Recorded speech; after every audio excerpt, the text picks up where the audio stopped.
কৃষ্ণ কচিন্তন তেজাত বিপ্লহ দামোদৰ মহাৰঙে পালা যায় প্ৰসিদ্ধ নগৰ অনগৰ কবেৰীয়া প্ৰকাশে তিনিগৰ অক্ষয়খাত সৈন্য তাত থাকে নিৰন্তৰ এই বিপ্লৱ বাধাদাৰী কৃষ্ণক আজ্ঞায়ে ইনি কুশৰায়া দিজ গোলা মনোভাৱে কৃষ্ণৰ আদেশ দি থৈছে যে সেইজন আহিব কোনো বাধা নাই গৈ থাকিব কোনো নুশুধেও আবিষ্টি যদু বংশৰ দেখিলা গৃহ স্বয়ং ঘৰে ঘৰে হবে বিষ্ণু ধৰ্ম প্ৰৱৰ্তয় অস্তুতৰ শত ষোল্ল হাজাৰ ৰত্নময় গৃহচয় কৃষ্ণৰ ভাৰ্যাৰ এতাৰ এক মুখ্যতম গৃহে প্ৰৱেশিলা যেন ব্ৰহ্মাণ্ড বৈকুণ্ঠক গয়া পাইলা সভ্য নামে প্ৰিয় পত্নী সংগে নাৰায়ণ ৰত্ন পৰ্যংকত সুতি আচাৰং মন এই দূৰতে দেখিলা প্ৰভু ব্ৰাহ্মণ আখিলা শীঘ্ৰে বেগে প্ৰেমে উঠি আগবাঢ়ি গৈলা সখী সখী বুলি হৰি হৰি শেষ দুয়ো বাহু মেলি সাৱটিলা ঋষিকেশ জাতিত ব্ৰাহ্মণ আৰু ঋষি ধৰ্মেস্থিত আৰু প্ৰিয় মিত্ৰ দ্বিজ ভক্ত শুদ্ধ চিত তান আলিঙনে উপজিল প্ৰেম ভাৱ অতি প্ৰীতি ভৈলা হৰি শিহৰাই লগাও এতিয়া পোনে পোনে গৈ বৈকুণ্ঠ পাই গ'ল কোনো বাধা নাই সভ্যাৰ লগত ঘূৰি আছিলে নামি আহিলে আগতে আগতি কৰিছে দুইজন বন্ধু হয় নাই আৰু এটা কাহিনী আছিলে যে ঘূৰি গুচি যায়গৈ যে আকৌ কৃষ্ণ গৈ যে আধা বাটৰ পৰা লৈ এই বস্তুটোৱে সেইটোত মানে ধৰক আৰু হেৰি ক'ৰবাত তেনেদৰে আছে হয় নাই আছে তাৰমানে এতিয়া ভাওনা ভাগত যেতিয়া দেখুৱাই নহয় যাওঁ নে নাযাওঁ কৰে তাৰমানে তেনেকৈ গৈ পেলাই মানে এই যাওঁতে আকৌ এই নহয় নেকি বুলি ঘূৰিবলৈ লয় এই তেনেকৈ ভাওনাত দেখুৱাই তেনেকৈ ঘূৰি আহি তাৰপিছত আকৌ মানে হেৰি আহি লৈ যায় এইটো হেৰি আনিছে আচলতে ইয়াত পোনে দিলে ইয়াত ভাগৱতত পোনে দিছে তাত মানে সেই অকণমান ৰহণ সানি দিছে আৰু এতিয়া কৃষ্ণ ইয়াত এতিয়া ওলাই নোলাগে তাৰ ভৰিবিলাকত এনে কাঁইট চাইট সোমাই যায় উলিয়াই দিয়া আকৌ হেৰি লয় চৰণ হেৰিয়ে ধুৱাই এই কি কয় সভ্যা আৰু হেৰি কি বুলি কয় এইটো কৃষ্ণই নিজে ভৰি ধুৱাই সোণৰ আসনত বহিবলৈ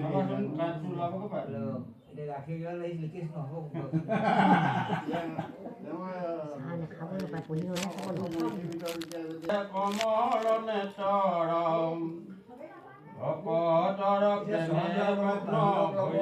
দামোদৰ পাছে সুবৰ্ণৰ খাতে নিজ সজ্জা মাজে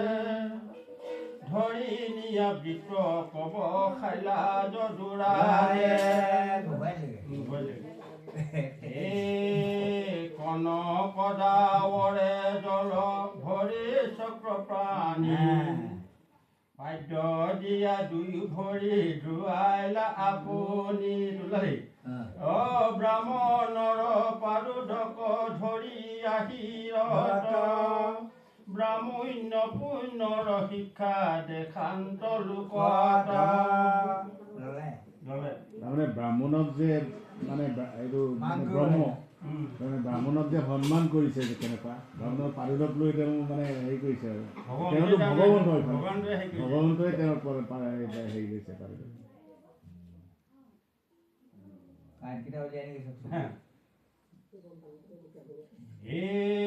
পাদ্য অঘ্ৰে মধুপক দিলা আচমনি খেলিলা ব্ৰাহ্মণে মাধ অৰদয়া মানি কষ্টৰে কুকুমে দিব সুগন্ধ চন্দনে সখীৰ বাং ভৰিলে পিলা আপোনে এই চন্দন চন্দন দেখে সেইকাৰণে আমাৰ এজনে লৈ আহিছে সেইকাৰণে ভৰি গুঞ্জা হৰি বুলি হৰি দিলন্ত আদৰি ভাল ধেনু গুটি আনি বছ সম্বন্ধিতে প্ৰিয় বুলি নিবেদিলা ব্ৰাহ্মণৰ হাতে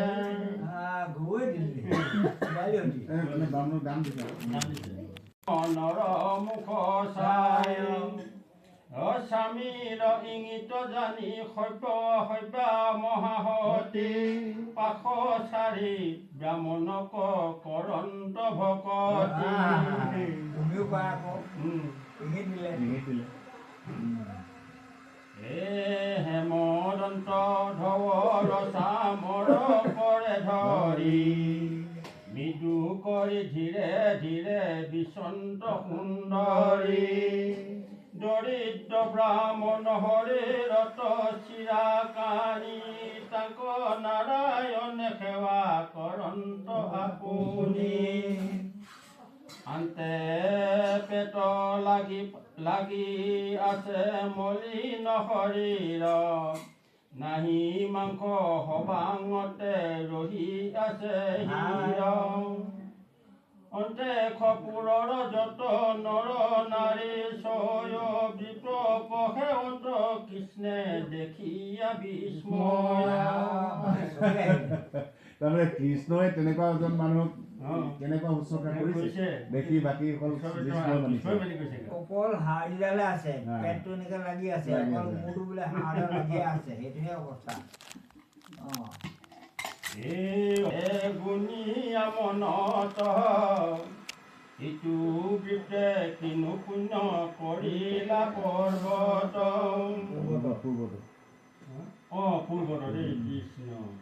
আগতেনো কি পুণ্য কৰিলে ইমান এনেকুৱা এটা ইমানখিনি হেৰি পাইছে কি পুণ্য কৰিলে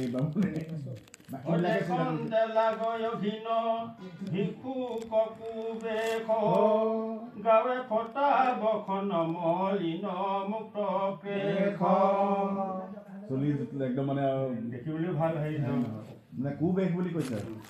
ফটা কাপোৰ ইটো লোকে দৰিদ্ৰ নাহিকে আতসম আতি কৰি সিটো ইটো বিপ্ৰতে অধম তিনি লোকৰ গুৰু যিটো কৃষ্ণ দেৱ আপুনি কৰন্ত খেন ব্ৰাহ্মণ কহে যাৰ হৃদয়ত মহালক্ষ্মীৰ নিবাস যাৰ গুণ প্ৰীতি মহাপাপৰ বিনাশ হাততে আচন্ত প্ৰিয়া তাকো অনাদৰি ভিক্ষু পবিত্ৰক আলিঙিলা যাই ধৰি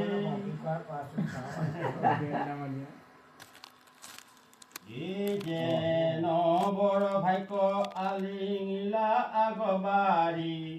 কিনো অদ্ভুত দিব্য ভক্ত প্ৰভু হৰি এই আপুনি হয় জাতনীয়া বহাইলা ধৰিয়া বৃক্ষ কবি সন্ত সভা মাধৱৰ প্ৰিয়া মানে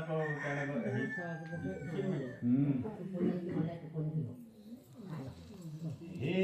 আপুনি ধুৱালা হৰি দীপৰ চৰণ দিনু মহাপুণ্য ইটো কৰিলে ব্ৰাহ্মণ হেন অন্য হবে ৰঙে চাহি আছে সখীৰ হস্তত হৰি ধৰি দন্ত পাছে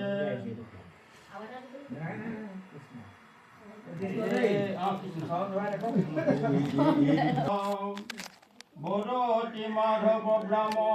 নৰ কৰে ধৰি সুখে কি আখিলা সখী আমাৰ নগৰী কি কাৰণে আমাৰ নগৰ ব্ৰহ্মচাৰী জিলা দক্ষিণা শাস্ত্ৰ জানি লাভ সুতম আবে কোনো ধৰ্মক তোমাৰ মনে লয় আপুনি ধৰ্মজ্ঞ তুমি মহাশুভনয়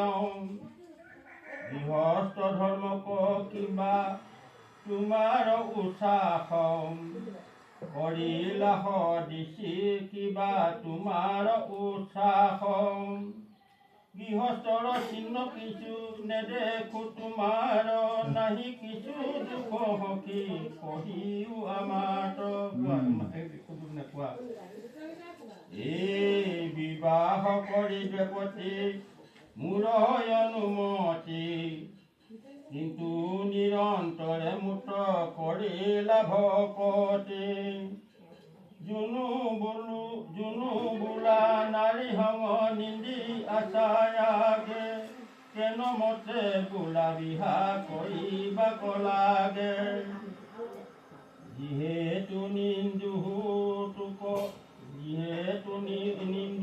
তাক নিশ্চে শুনিও ক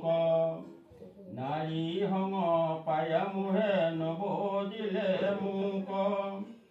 এতেকে জানিলো তুমি পৰম ভকত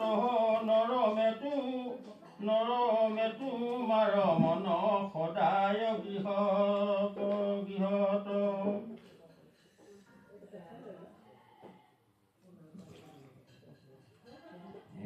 কামে সত কৰিবে নপাবে তো দূষিত ধনক লাগিয়া কিছু নকৰা ইংগিত পণ্ডিতৰ সুৰে সখী এহিহে উচিত তুমি হেন শুদ্ধ সিটো মুহূৰ্ত বিদিত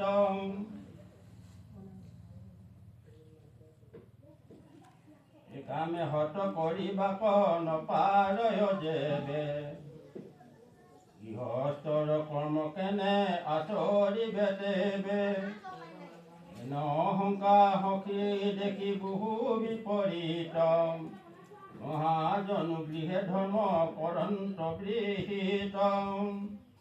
যিটো মহাজন হয় মুহূৰ্ত ভকত মুহূৰ কথাত যাৰ চিত উন্মত সম্বাৰ চিত হত নুহি বিষয়ত কমেও কৰে কৰ্ম শুনা যেন মত অধিক সুন্দৰী চাহি বিনা কৰে নাৰী পিন্ধৈ গন্ধ চন্দন বখন লাখ কৰি পুত্ৰ দুহিতা তাৰো কৰাৱে বিবাহ সৰ্বখনে নেৰে কৃষ্ণ কথাৰ উৎসাহ হৰে জাগ যজ্ঞ গঙা স্থান দান ব্ৰত বুজে জ্ঞাতি মিত্ৰ ভিত ভিক্ষু অভ্যাগত অতি ঘোঁৰা দোলা বিমানতে কৰে গতি তথাপি হৃদয়ে নেৰে মুহূৰ ভকতি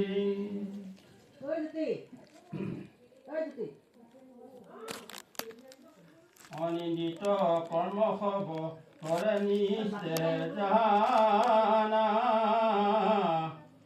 কিছু কৰি যে বিষয় বাসনা এই মায়াৰ ৰচনা বিষয় সুখ মানে বুঞ্জি অনুৰূপে তাক জয় হয় আপোনে যাৰ চিত্ৰ ক্ৰমে ক্ষত কৰিবেনো পাহাৰে যোন বোলাতে কম্বুকি কৰ্ম কৰে আহাৰ দৃষ্টান্ত কহোঁ শুনা সখী নিষ্ট মই যেন পৰম ঈশ্বৰ দেৱ কৃষ্ণ এই কিছুৱে কৰ্ম কমূৰ নাহি অধিকাৰ প্ৰভু দেখা কৰোঁ লোকে বেদ ব্যৱহাৰ এই মতে মহাজনে কৰে নাহা কৰ্ম প্ৰাকৃত লোকত প্ৰৱৰ্তাৱে নিজ ধৰ্ম এতেকেহে প্ৰাণ সখী পুছিলো সুস্নেহে কমন সুন্দৰী বিহা কৰিয়া চাগিহে এই হোম ৰাখি সখী আৰু কুসুম স্নেহে তুমি আমি পঢ়িলো যি মতে গুৰু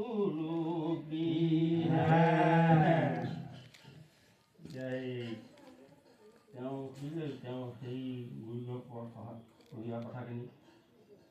কেনেধৰণে আছিলোঁ কেনেধৰণে পঢ়িলোঁ এতিয়া কৃষ্ণ এতিয়ালৈকে যিমানটো শুনিলোঁ চবটো মনত নাই মানে বিপদ আমোদক বিয়া পাতিব নালাগে বুলিয়ে কৈছিলে বিয়া পাতিব নালাগে কেলে নালাগে তুমি বিয়া পাতিলে মায়াত আবদ্ধ হৈ যাবা তেতিয়া মোৰ কথা পাহৰি যাবা মোৰ ভক্তি কমি যাবৰ কাৰণে বিয়া পাতিবই নালাগে বুলি কৈছিলে তথাপিতো পাতিলে এতিয়া সুধিছে তই কাষৰ ছোৱালী কৰিলি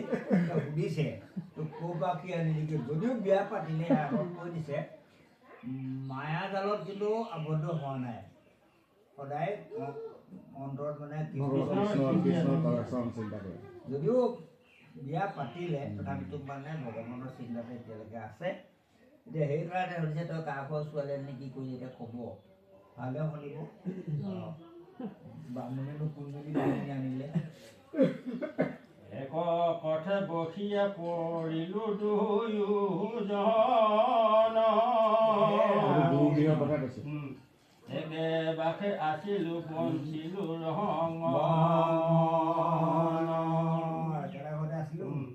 লৰালি কালত যেতিয়া আছিলে তেতিয়া এই বিপ্ৰধামূলৰ কথা যেতিয়া নাই তেতিয়া এই সুদামা বুলি এজন আছিলে সুদামাৰ লগতে বেছিকৈ ফুৰিছিলে বা সুদামাই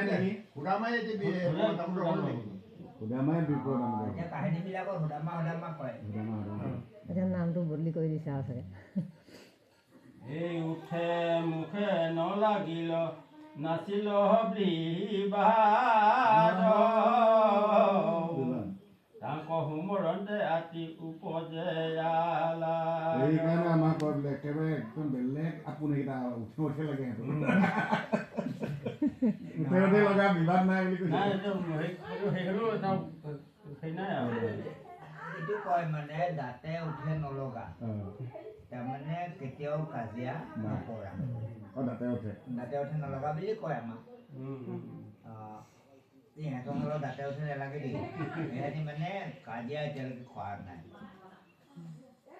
এই গুৰুত অপৰ কোন বন্ধু আছে জাত তত্ত্ব জ্ঞান পাই তৰয় সংসাৰ এই তিনিজন মহাগুৰু সংসাৰী লোকৰ জানা জ্ঞান দাতা গুৰু অতি শ্ৰেষ্ঠ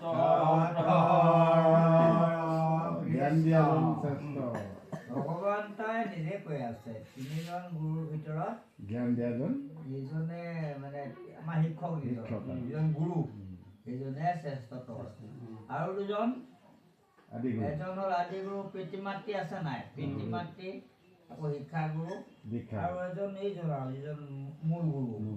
তেখেতেই তাৰ ভিতৰতে শিক্ষাগুৰু যিগৰাকী সেইগৰাকী ইমান শ্ৰেষ্ঠ শ্ৰেষ্ঠ নাই। এই জ্ঞানদাতা জানা জ্ঞানদাতা গুৰু অতি শ্ৰেষ্ঠ শ্ৰেষ্ঠতৰ হয় তেতিয়াই কৈছিলে এইবিলাক কথা। জাত হন্তে উপজয় ইটো সংসাৰত জন্মদাতা পিতৃ পূজ্য গুৰু পথ সেইকাৰণে কৈছে আদি গুৰু পিতৃ মাতৃ গৌৰ নমস্কাৰ বুলি যায় যে আদি সেইটোৱে কৈছে জন্মদাতা পিতৃ মাতৃ এই দ্বিতীয় গুৰু ক আৰু জানিবা জহৰ যজ্ঞ সূত্ৰ দিয়া পন্থ দেখাৱে বেদৰ কৃষ্ণ বেলেগ এটা কৈছে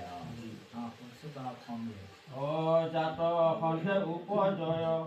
শত কৰ্ম সহায়